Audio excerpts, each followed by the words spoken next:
Hello, guys. It's Tuesday.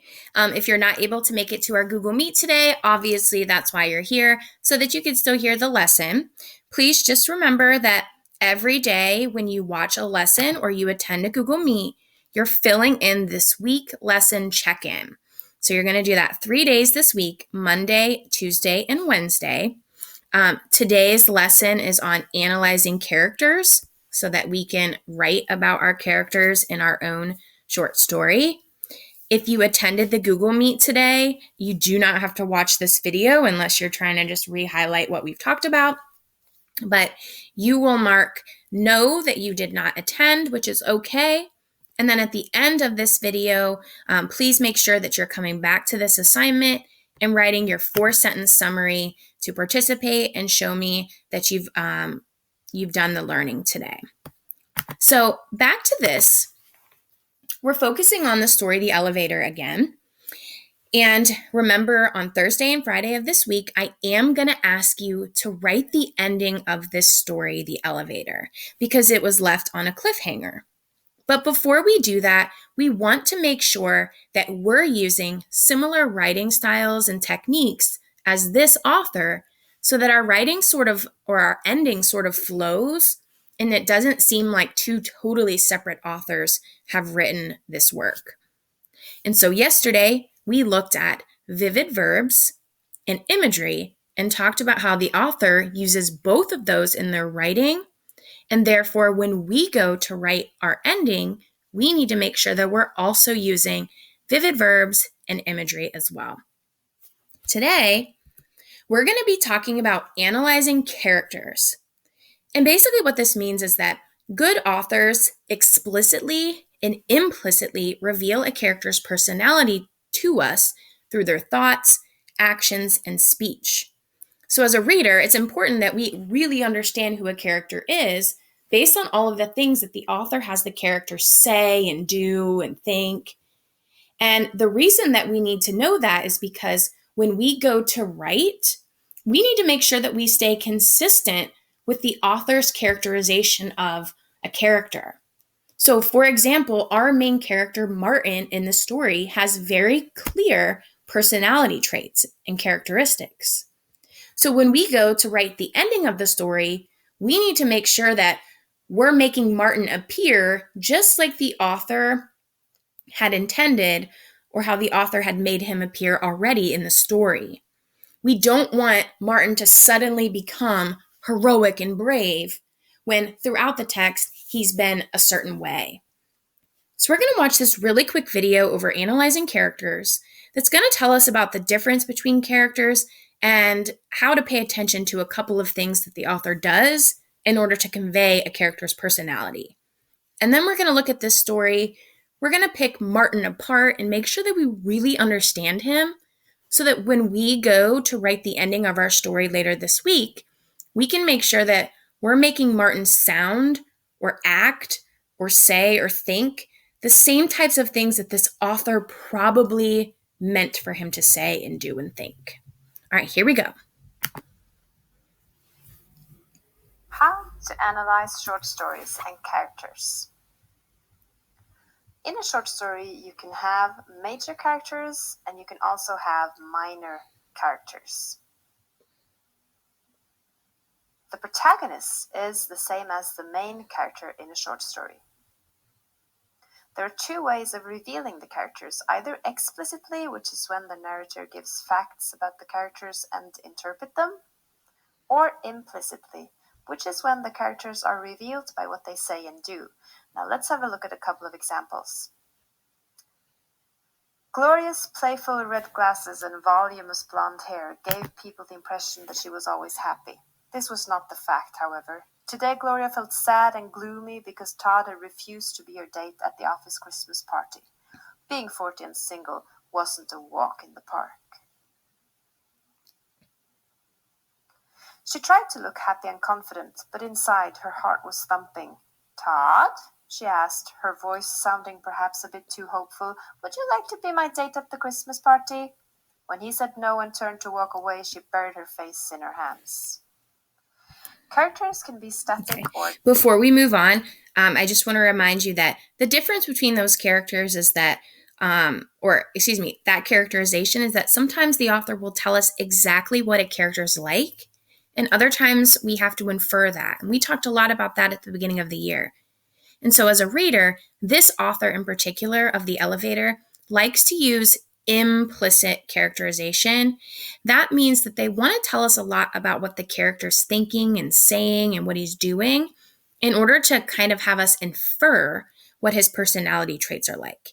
And you guys should have examined Martin a little bit more on our elevator assignment from last week. All right, here we go. Or dynamic.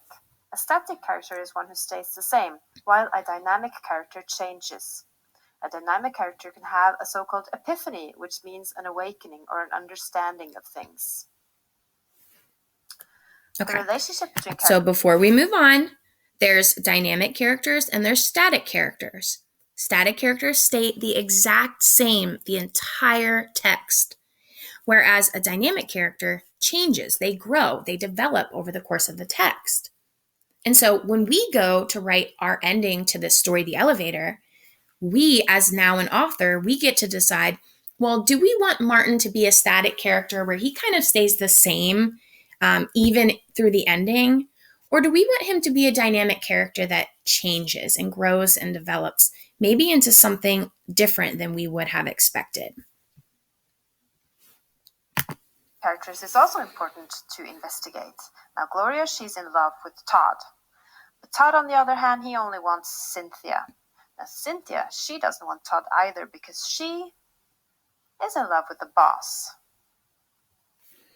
Okay, so let's recap. All right, so before we move on, it's also important that when we're reading a story, we pay attention to the relationships that characters have. Obviously, Martin and his dad have a very unique relationship. And so if we want to bring Dad back into the picture when we write the ending to our story, we need to make sure that their relationship feels real, meaning their relationship seems very similar to how we've already experienced that relationship in the text. So when we're writing our ending, we don't want Martin's dad to all of a sudden become nice and supportive because that wouldn't make sense. Because so far in our analysis of him, we see that he's very judgmental, not really a nice dad. So we're going to look at, So we're going to look at the short story, and I'm going to be noticing some things that are happening between our characters, Martin in particular, and I'm going to be looking at the things that he's doing and thinking and saying and kind of coming up with an analysis of him to determine what type of kid he is. And the closer I read and the better I do that, the more I could take that understanding of Martin and put it into my story at the end, where I write the end of the story. So let me grab my color here. Let's do red or pink. Okay. So it says, Martin looked away, but the woman didn't turn around. Was she still looking at him? He glanced at her quickly, then looked away again. She was still watching him. He wanted to close his eyes. He wanted to turn around and stare into the corner, but how could he? The elevator creaked down to 12, then 11. The piggy eyes were still looking at him. She had to be crazy. Why else would she stare at him like this? What was she going to do next? So I'm noticing some things about Martin in this section. So I'm noticing that he's asking questions like, was she still looking at him? He says she was still watching him. He wanted to close his eyes. He wanted to stare into the corner. And so what I'm kind of noticing about Martin here, and this is going to be really bad, but I'm noticing that he's really paranoid. Okay. And then I'm also noticing that he's always kind of thinking and asking questions to himself. And so someone who likes to ask a lot of questions or is very curious about things, I could write curious here. But I'm also going to use this kind of bigger vocabulary, inquisitive. Sorry, my handwriting is so bad when I have to write all big like this. Okay, so far, just based on what is happening, I'm noticing that Martin is a paranoid character. He's kind of curious and very inquisitive. It says she did nothing. She only watched him, breathing loudly until the elevator reached the first floor at last. Martin wanted to run past her to get out, but there was no room. He could only wait as she turned and moved slowly into the lobby. Then he ran. He didn't care what she thought. He ran nearly all the way to school. So in this section here, I'm noticing that he's like really running away. And this tells me that he's a character that is really fearful. Okay, like he's not just a little bit scared, like he's very fearful and like timid. And as we continue, he said he thought about her all day. Did she live in the building? He had never seen her before, and the building was not very big. Maybe she was visiting somebody. But 7:30 in the morning was too early for visiting. So I'm noticing two things, you guys. It says he thought about her all day. This tells me that things like consume his mind. And then he's, asking those questions again, like, does she live in the building? So for this one here about he thought about her all day, I'm kind of saying like he's a character that's very like anxious about things, and he overthinks. Again, I'm so sorry about my horrific handwriting. And then I'm also noticing like him continue and ask, did she live in the building? I'm noticing that he's a character that is very observant. Like he notices things big time. And then lastly, it says Martin felt very nervous when he got back to the building after school. Why should he be afraid of an old lady? He felt ashamed of himself. He pressed the button and stepped into the elevator, hoping that it would not stop, but it stopped on the third floor. Martin watched the door slide open, revealing a green coat, a piggish face, and blue eyes, which were already staring at him, as if she knew he would be there. So I'm kind of noticing again, already staring at him as if she knew he would be there. I think that further supports that he's paranoid, like we put up top. And then down here, again, this piggish face and blue eyes, very observant of him to notice all of these things about her. But I'm looking up here and it said, why should he be afraid of the old lady? He felt kind of ashamed of himself. So I'm noticing that Martin kind of has like a low self-esteem. It does tell us in the story that he gets bullied, but I don't think he thinks very highly of himself. He's almost a little coward-like. And I think from what I've read before, it kind of sounds like he's been led to believe that based on how he gets treated at school and at home. So just in this section alone, I found a ton of words to describe him just based on the things that he's doing and saying.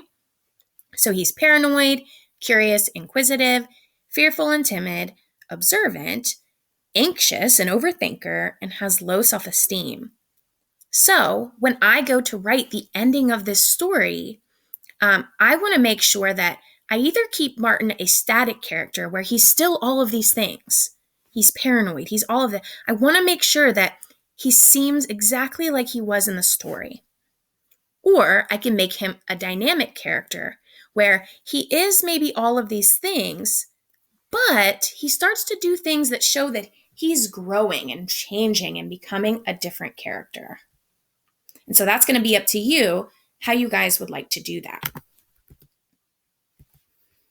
All right, let's keep going. Come on. Here we go. Oh, sorry. Okay. So here's what we noticed. We noticed that Martin appeared anxious, nervous, timid, fearful. I added a couple of other ones in there. A little bit irrational, judgmental of her. He's not using nice words to describe her. I'm also noticing that the author uses clear and detailed imagery about what Martin thinks and the way he acts to help me understand who he is as a character. And I'm noticing that the author is consistent. Martin's character never really does anything out of character. Based on everything I know about him, he's pretty much the same throughout the entire story. So again, when you guys go to complete this assignment, we want to keep in mind that this author has already created a personality for Martin, and we want to remain consistent with that. So when we write the end of this story, We want to make sure that Martin hasn't suddenly become something that the author has not already created. We know Martin is a certain way. He's a certain type of kid. And so we need to make sure that we convey him that way at the end of our story. Are we allowed to have him grow and change a little bit? Yes, but we have to remain consistent with what the author has already put in place. So we need to remember that you're going to be graded at the end of the week on your story, on your use of vivid verbs, on your use of imagery, and on you making Martin seem consistent with what the author has already done with him. Guys, reach out to me if you have any questions. Please make sure, though, that you go to Tuesday, December 7th, Analyzing Characters. Please make sure that you put that no, you did not attend the Google Meet, and write your 4-sentence summary about what you learned today. All right, have a good week, guys. See ya.